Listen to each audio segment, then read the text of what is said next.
On July 7th, 2015, the favorite Subway icon Jared Fogle was raided by the FBI for multiple counts of CP and sexual interaction with minors. For over 15 years while Jared was partnered with Subway, he was considered a celebrity making at least $2 million a year, and having an almost perfect reputation in the public eye. But when his dirty and quite frankly horrific secrets was revealed, his downfall was almost guaranteed. And instead of eating foot-long Subway sandwiches, he quite literally tried sticking a different kind of foot-long into something else. In this video, we're going to try and see and figure out how Jared Fogle went from a perfectly fine individual that many kids and people loved to a worldwide known monster. Jared Fogle's life ironically starts and ends in Indiana. He was born on August 23rd, 1977 in Indianapolis, Indiana. His home life for the most part was very lazy. He would often sit around, play video games, and eat a lot. And with not much activity going on in his life and not paying attention to his eating habits, this caused an exponential amount of weight gain. By the time Jared attended college at the University of Indiana, he weighed about 425 pounds. He would often drink a ton of soda and eat around 10,000 calories a day. And it got to the point where he could barely get around campus for the most part. So around 1998, when he was at his highest weight ever, Jared would start eating 2 Subway sandwiches daily, with also exercising consistently. And just 11 months later, he lost over 240 pounds due to him eating Subway as his diet and exercising more. Jared had lost half his body weight in a pretty impressive amount of time, and to have Jared gain more exposure for his impressive weight loss, his roommates were going to write an article about him that would ultimately even be featured in a school newspaper in 1999. And he would be featured in more articles highlighting his Subway diet, and the people at Subway began to pick up on the Jared diet. And from here on, when Jared was only 22 years old fresh out of college, he was offered $1.1 million a year by Subway to be their celebrity endorser. Subway would start off by making a commercial showing off how Jared used to be over 400 pounds to losing over 240 of his weight due to him using Subway as his diet, as the first Jared commercial aired in January of 2000. He was inspired by Subway's great tasting sandwiches. Jared believes in an active lifestyle, including lots of walking. Once the first commercial of Jared aired, this had caught the attention of many people, as people were very surprised to see a man lose over 240 pounds due to him just eating Subway. But later down the line, this method would be criticized, since all Jared did was eat 2 16 sandwiches a day and only ate 1,000 calories, which is often considered not healthy. But since Jared looked like a normal guy, this caught many people's attention. In the beginning, the ads of Jared seemed like an average guy who wanted to eat healthier, but throughout the years, his name began to become world known around the world for his unique tactic. In many of his TV interviews, he would often hold up his size 6 jeans pants to show off what he used to wear, and he was featured in over 300 Subway commercials around the world. And not only was Jared featured in Subway commercials, but he wrote many books, became a motivational speaker, held the 2002 Olympic torch in Indiana, and was even featured in South Park. Well, eating sub sandwiches was a big part of it, but the way that I lost so much weight was that I got AIDS. I got AIDS about 2 years ago, and I've been losing weight ever since. It's amazing how slim you can get with AIDS. Suffice to say, for Jared, he was making millions of dollars at this point. But as people began to figure out how Jared did his diet, and many people said how unsafe it was, Subway had to actually come on and say they didn't even contribute to the Jared diet, as Jared did this all on his own accord, and they were just hosting someone who lost a bunch of weight due to him eating their food. But for Subway, Jared helped them out a lot, as he had quadrupled their revenue after about 10 years of being featured with them, and Jared became a worldwide known celebrity across the world, and many kids and people loved him. And to try and double down on his success, in 2004 he had started up the Jared Foundation, which was a non-profit organization to stop and eliminate child obesity. As with this foundation, he traveled across the world to many elementary schools to show off kids what he used to wear and look like. Okay, here we go now. 2004, Fogle established the Jared Foundation, an organization aimed at eliminating childhood obesity. In 2006, RTV6 interviewed Fogle as he hosted a charity outing with Hoosier children. Many kids around the world loved Jared, and he would often play games with them, not like that,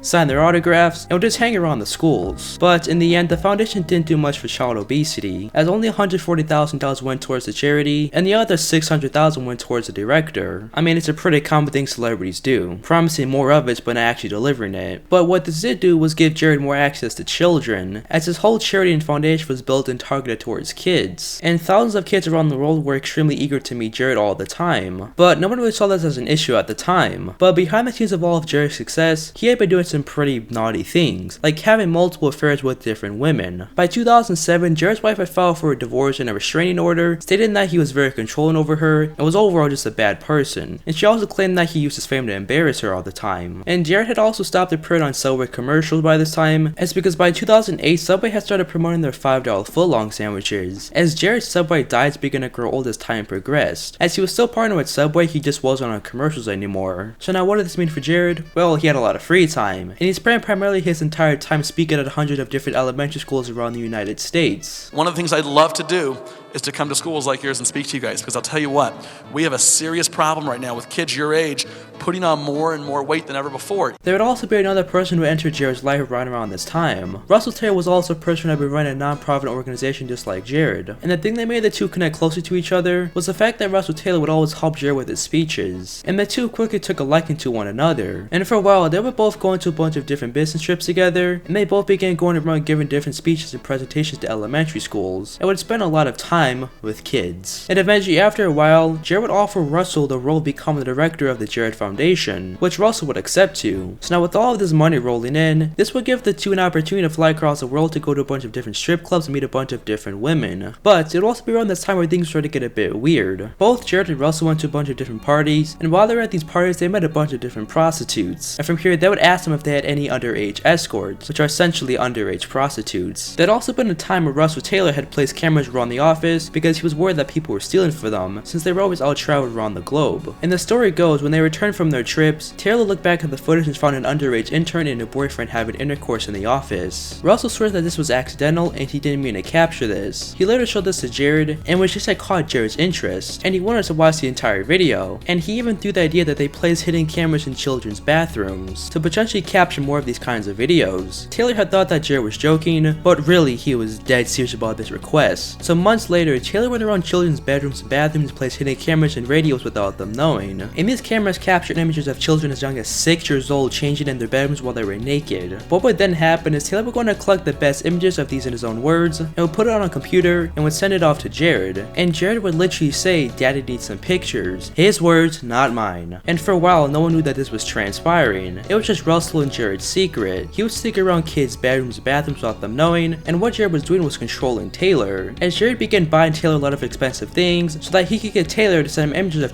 pornography for his own pleasure. And Jared kept reminding Taylor that he was his boss. Throughout this entire time, Mr. Fogle maintained a controlling influence over Mr. Taylor, reminding him frequently that he controlled his employment in his house. Mr. Fogle would refer to himself as Mr. Taylor's daddy, and there would be discussions about how Mr. Taylor loved Daddy, and reminding him that Daddy was paying for his things. What the shit? Mr. Fogle would even go as far as making Mr. Taylor eat things that were inconsistent with his gluten intolerance. But by 2010 is when things would start beginning to crack. Around this time, Jared again with another woman that he was having an affair with, and the late night show woman, Rochelle, that Jared was hooking up with, she began to get very suspicious of Jared, and Jared would straight up tell her that he found middle school girls attractive, and for 4 years she recorded audio recordings of Jared saying how he loves young girls and how he had sex with multiple underage kids. I like all ages, that's the thing I mean. I like all of them, you know? Yeah, especially some of the middle school girls. I love the middle schools and that. Just everything and just, you know, do little touchy, feely things with them. I mean, I could see you blinking out a young, you know, 6th, 7th grader. It just felt so good. I mean, it just felt so good. And I just started blanking. I just blank out of her. I mean, just absolutely, you know, it was just wonderful. But Rochelle finally reached her breaking point when Jared started mentioning her own kids. I would love to see them naked. Would you? Would you let me see your kids? Will you let me see your kids naked? What if we put a camera in your kid's room? Would they be okay with that? Would you rather have it in your son or daughter's room? I mean, I definitely want to see your kids naked too. So now with her knowing that Jared is into young kids and has done stuff with minors, she would go and file this to the FBI, but the FBI couldn't do much with this since there wasn't actually any hard proof and it was just audio. Without any physical proof of him violating, they wouldn't have a reason to continue with the investigation on him beyond the original preliminary look at him regarding the information that was provided. So now, Jared was still loved untouchable, except for his buddy Russell Taylor. Russell Taylor and his wife had a pretty open marriage, and they were able to sleep whoever they wanted to. Taylor slept with his neighbors, his guy friends, and more people. Well, one of the people that Taylor was sleeping with in 2014, whose name was Jane, he had often sent Jane images of child porn, and undoubtedly this really put Jane on edge. And from here, she would go on to contact law enforcement over Russell Taylor, and an entire search warrant was made on him, and his house was ultimately raided in April of 2015. And in the house, they found terabytes of